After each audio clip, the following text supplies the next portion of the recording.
our availability, had launched the Memorial Healthcare drive-through testing site in conjunction with the Florida National Guard and Memorial Healthcare. And they had done, I think, over 400 samples taken by the time I did the press conference. We had anticipated that they would do about 250 a day. They were able to do that by the time of my press conference.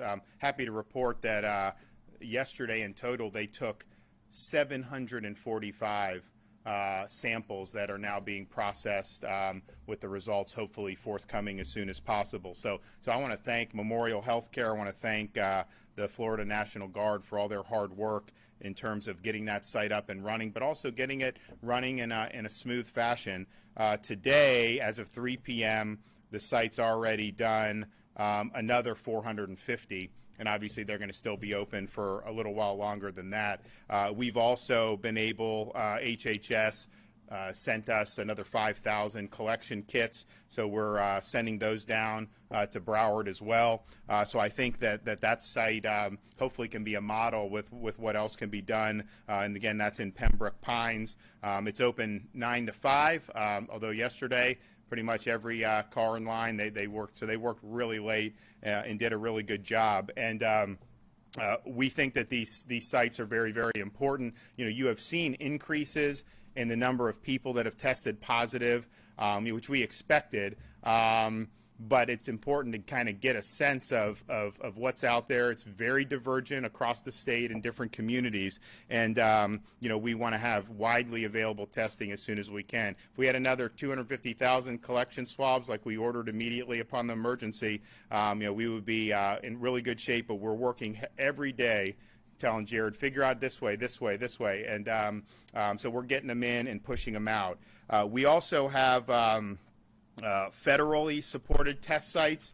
So Jared worked with FEMA to be able to get, it's basically a plug and play. They don't give us any personnel, but they give you the different things that you need to be able to take the samples. And so those are going to be in Miami at the Hard Rock Stadium parking lot. They're going to be in Orlando at the Orange County Convention Center. And then in Jacksonville, it's at the Jacksonville Jaguar Stadium. The Jacksonville one opened today. I was able to talk with the sheriff in Duval. Very smooth, actually relatively lightly trafficked. He thinks that they may end up expanding the ages to try to get more people in. And so, in some ways, that may be a good sign that maybe not a lot of people are experiencing some of these symptoms in Northeast Florida, but we'll have to see. But that, I think, is every one of those test sites comes with 2,500 collection samples. And so if the collection samples are taken appropriately, that's another 2,500 tests that can be done, and that's going to be very, very important. The Miami-Dade site is due at Hard Rock Stadium on Monday. When we had the Super Bowl there, I don't think people necessarily thought that we'd be back for the testing, but we're rolling with it and working as hard as we can to get as many people, particularly in the South Florida areas that are affected. You pretty much have, I think, Broward, Dade, and Palm Beach, almost 50% of the cases in Florida are in those areas. So the Miami site will have our Division of Emergency Management. The Guard will be supporting the local health department, the Dade County, Miami-Dade Fire Department. You're going to have police. I know the mayor, Mayor Suarez, has been involved. I know Mayor Jimenez, we're working with him on trying to expand as much testing as we can in Miami-Dade. And then the Orange County site is set to open on Wednesday at the Orange County Convention Center. And again, the Guard is supporting that. You have the Sheriff's Office in Orange County. We also have some of the nurses are being surged there. So we're excited about that. Hope to be able to announce that Monday I'll be at the Villages to help open their drive-through test site at the Villages, which we look forward to do. So if you look at kind of where everybody was just 4 weeks ago, if somebody had symptoms and they were tested, they would go to the county health department, there'd be a sample taken. It would have to be sent to the CDC in Atlanta. It would take 5 to 7 days to be able to get that results back, and then we'd have to do everything through there, and it was difficult. we had anticipated getting more resources for that, but once it was clear that may not happen, Jared started getting stuff. Everyone was working hard to do it, and so now we're at the place where I think yesterday, what was there, 8,000 tests just yesterday? Is that the right in Florida? As of last week. Yeah. So the scale is going up, and I think we're going to continue to do it. I mean, we have thousands of additional swabs going to places all across the state, Jacksonville, Orlando, City of Tampa. They're working with Raymond James Stadium to do something there. We're sending a lot to the key health departments like Miami-Dade, another 1,200 collection samples there, as well as places throughout the state of Florida. So this is important, and the goal would be to be able to cast as broad a net with this as possible. And I think if you're able to do that, really helps inform how we're best able to prevent more damage from the virus, and I think that that's a very good thing. And then we're also looking at, you hear different things about this company's coming up with this test and this test. Anytime something like that happens,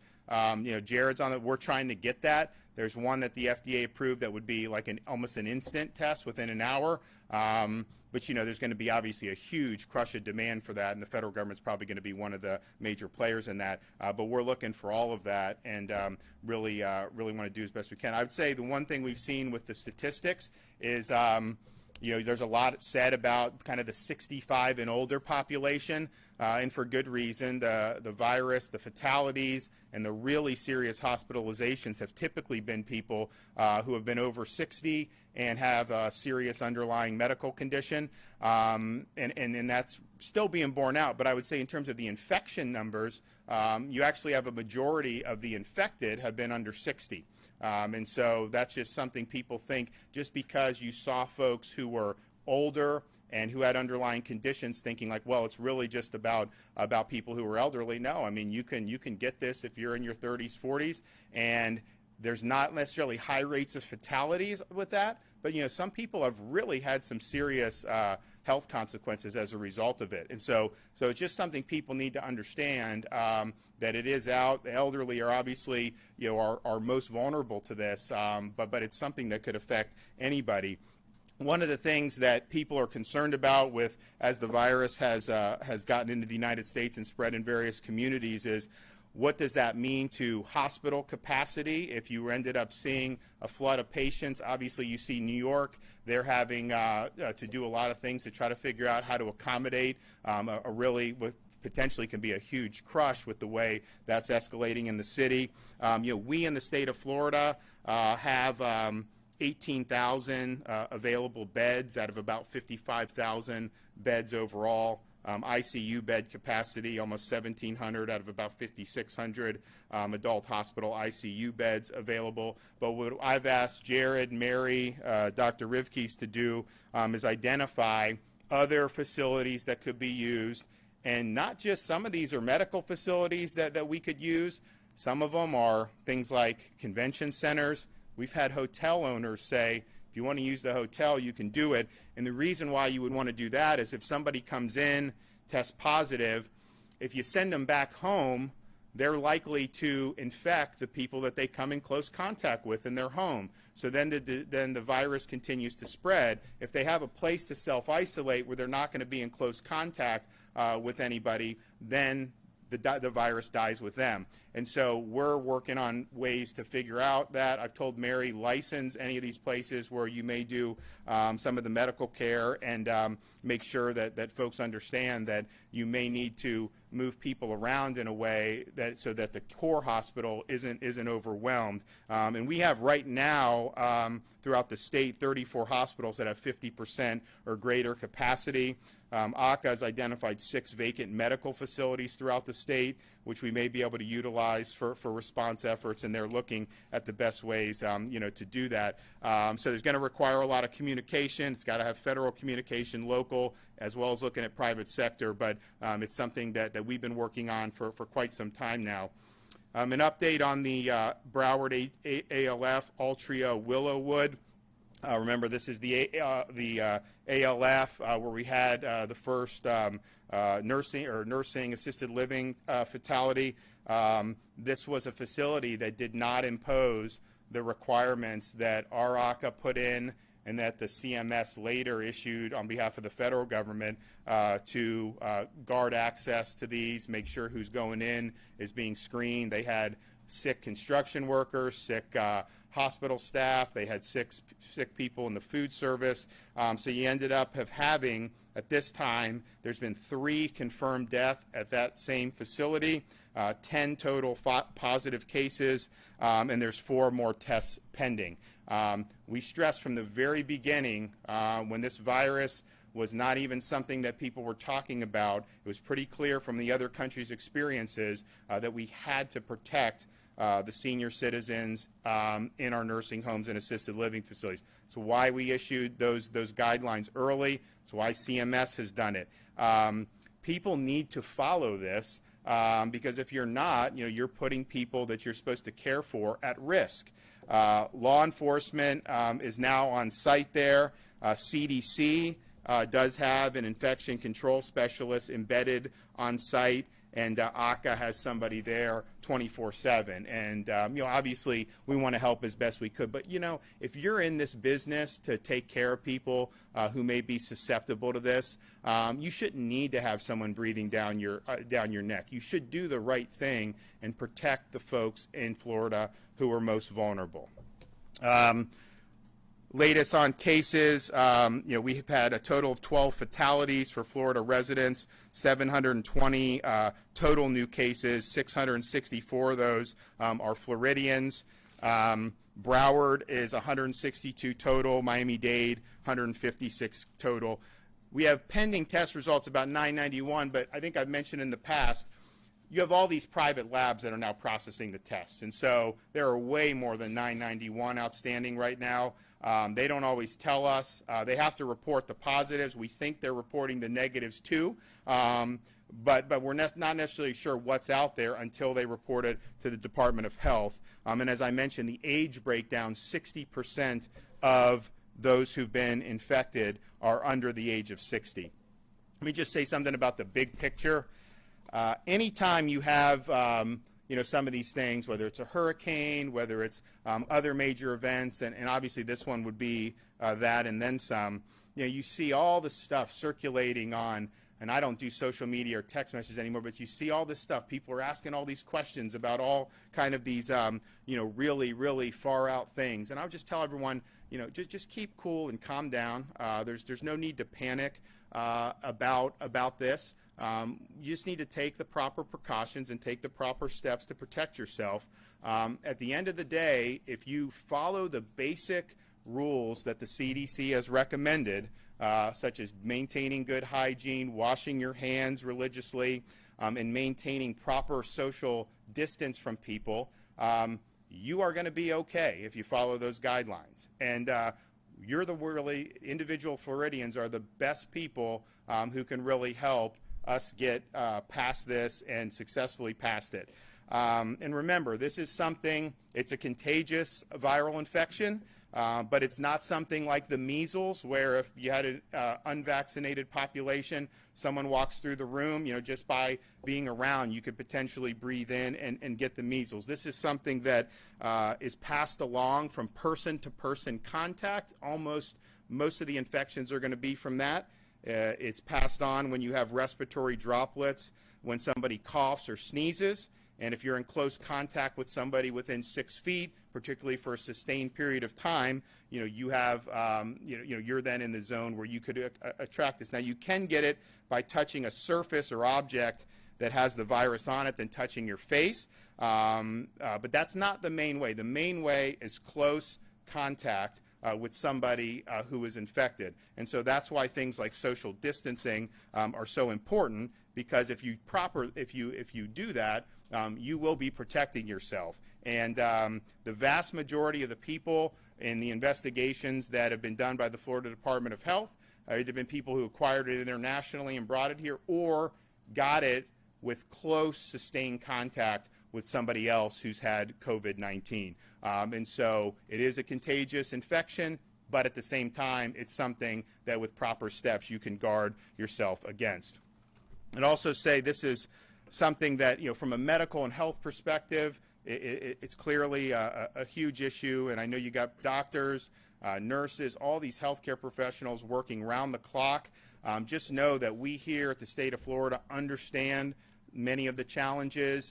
We've been working tirelessly to get as much personal protective equipment here so that we can distribute as need be, working very hard to get Jared has acquired additional hospital beds to try to help with those needs, and so that is something that he's doing every single day. One of the reasons we did the executive order to stop the elective surgeries was not that the hospitals are filled up now. They're not. They could be doing this stuff before there's a surge. The problem is using all the personal protective equipment. How much of that is there? The feds are obviously working hard to get more, but there's really been a crush on this, unlike anything we've ever seen. But it's something that's very, very important to medical professionals. I mean, they need to be protected. They're putting themselves on the line, exposing themselves to folks who may be carrying this illness, and we want to do everything we can to do that. But I do appreciate many of the healthcare providers, particularly those who are doing,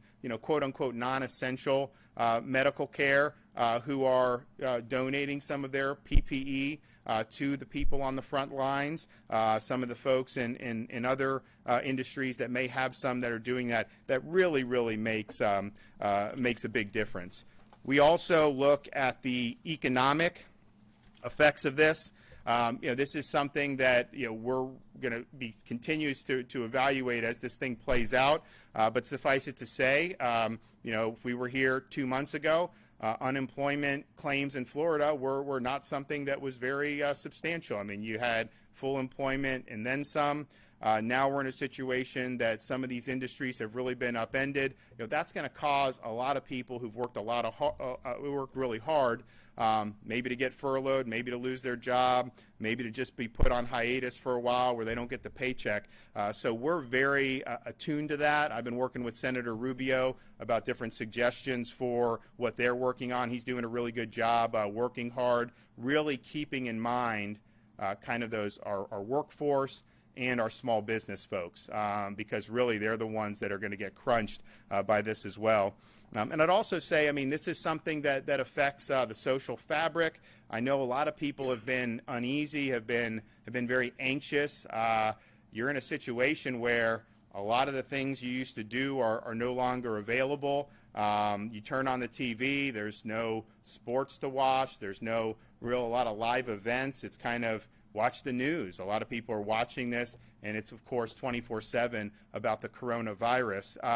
And I would just, urge people just to, take a deep breath, understand that, you can protect yourself against this, understand that people at all levels of the state and federal are working hard to help you. As long as you're following these precautions, you're going to be good.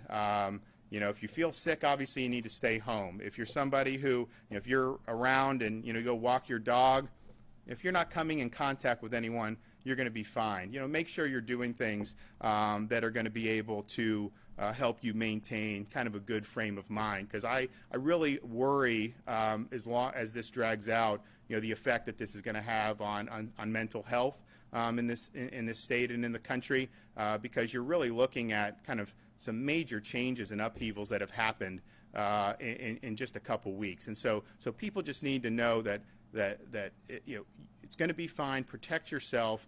We're going to have to work very hard to get through this, but we will. And don't believe everything you see on social media or on the internet.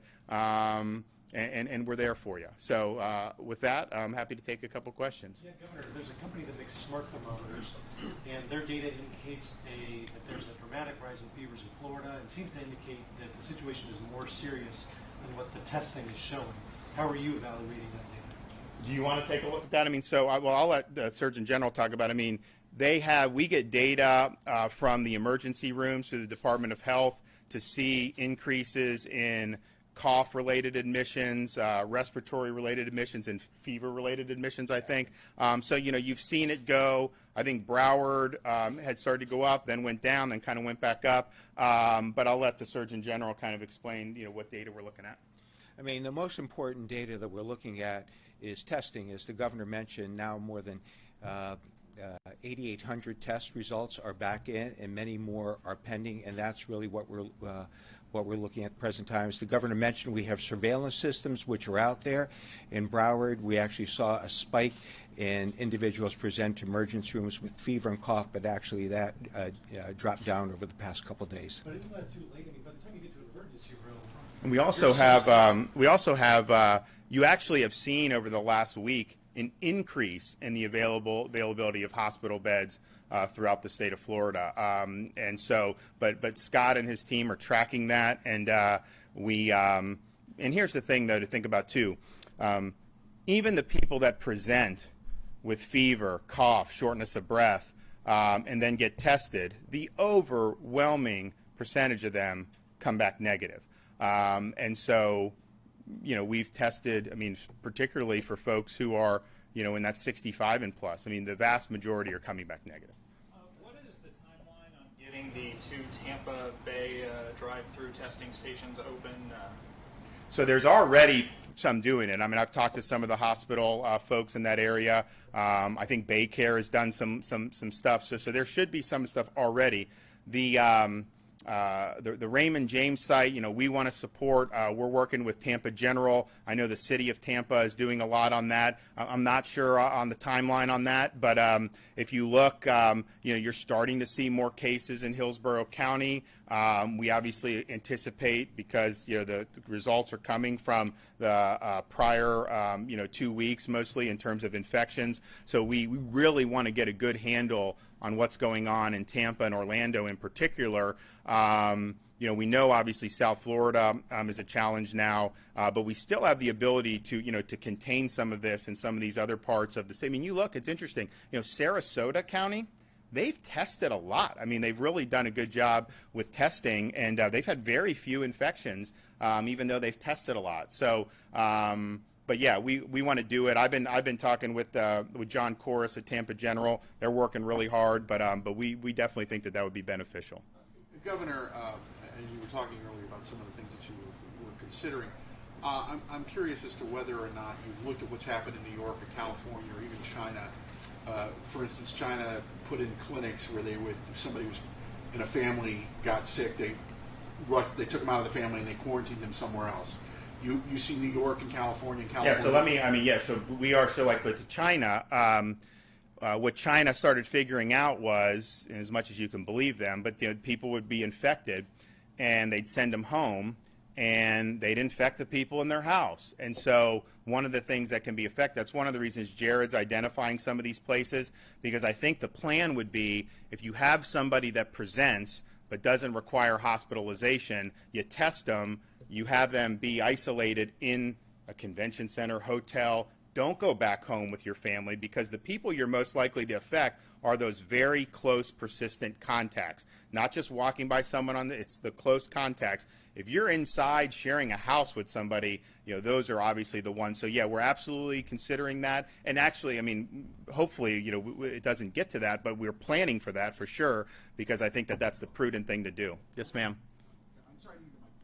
My question was more upon the fact, if you've seen things that other states and their nations are doing that you said, no, that didn't work, so let's go in a different direction. That was sort of where I was trying to Well, so, I would just say, obviously a lot's going on in New York. New York's numbers are off the charts. They have over 10,000 infections. Obviously, they have New York City, which is kind of the perfect place where something like this would spread. Very urban, people always in close contact, public transportation, and there's other things involved in that. So you look at that, but then you also got to see what they're dealing with in their circumstances versus here, and then make the decisions. I would say the big problem with a lot of this stuff is, nobody really has adequate data that they can really say, what's going to happen when you do X or Y. A lot of these are built on assumptions and models, and I respect that. But I know California said that maybe half their state would be infected, and that was an analysis I looked at, and I wasn't sure that was something that I necessarily bought into, because if you look at Italy, I think they have 60 million people. They had, as of like yesterday, I think they had about 40,000 infections. And so there's a lot of this that's really driven by assumption. So you just got to try to get as much information as you can. What are the actual facts? You talk to folks on the ground. You talk to folks. The president's task force has been great. I mean, you call. We've talked Dr. Fauci a number of times, talked to, the U.S. Surgeon General a number of times, VP. They've been really, really good and really, really helpful. Yes. So I wanted to ask you about Medicaid. I know some Democratic lawmakers have sent you letters about that. I know that you're doing the 2 months where if you're up for recertification, you're delaying that. But what about actually temporarily extending or expanding Medicaid to people who aren't ordinarily eligible for that? Well, so on this, the testing's free. You're going to be taken care of. I mean, I know, like, in a normal situation, this is an emergency situation. So someone presents themselves, at the county health department. We're going to work to take care of them. I'm not sure I can just unilaterally do some of that stuff, anyways.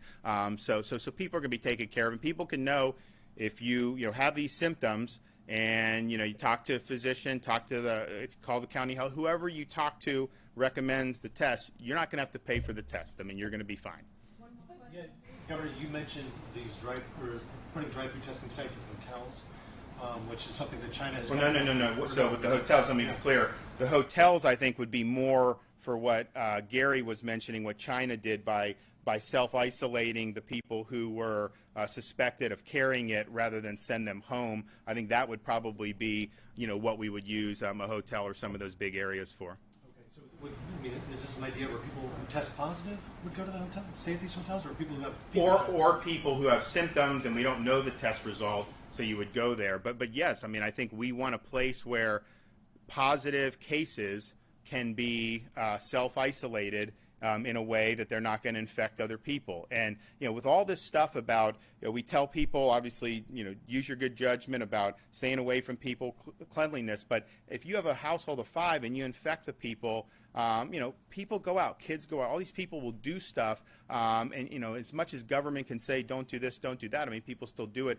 So if you just take that out of the equation, then all of a sudden you take somebody, they're having no more contacts for that period until they're not contagious, and then I think it helps you get a handle on it. So we will look at, and really I was surprised that people have said, look, we're not using these things anymore. Obviously, we got to get behind this, get past this. So let's try to make good use of it, and that could be a way to be able to do it. So, but we're going to I'll have a an update on the Villages plan tomorrow. I think I've mentioned before, it's drive-through testing Villages style, where they're going to be taking their golf carts through to get swabbed as they're going through. And they've really, because obviously their population is more at risk, and but it's one of the most active communities in the United States. And so it's interesting how, talking with some folks there, social distancing applied to the Villages. They don't do the indoor events anymore. They don't have any of the gatherings, large gatherings outside anymore. But what they do,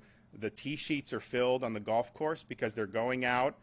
They have their own cart. They're not allowed to shake hands. They're not allowed to touch the pin, and they just kind of do it and then go. And so it's kind of active life living in an age of social distancing, and I think it's really neat the way they've had it. And I bring that up because whatever we're doing for mitigation to do this, we obviously want to be effective. And in order for it to be effective, it needs to be sustainable. It needs something that the people will buy into and will continue to do it. And so if someone has an outlet like that that's safe and they're doing it the right way, then that's something that I think they're going to be able to really, handle this over the long term. Hopefully it's not, forever. We want to get through it as soon as we can. But I really applaud what they're doing, and we'll let you know tomorrow more. Thanks.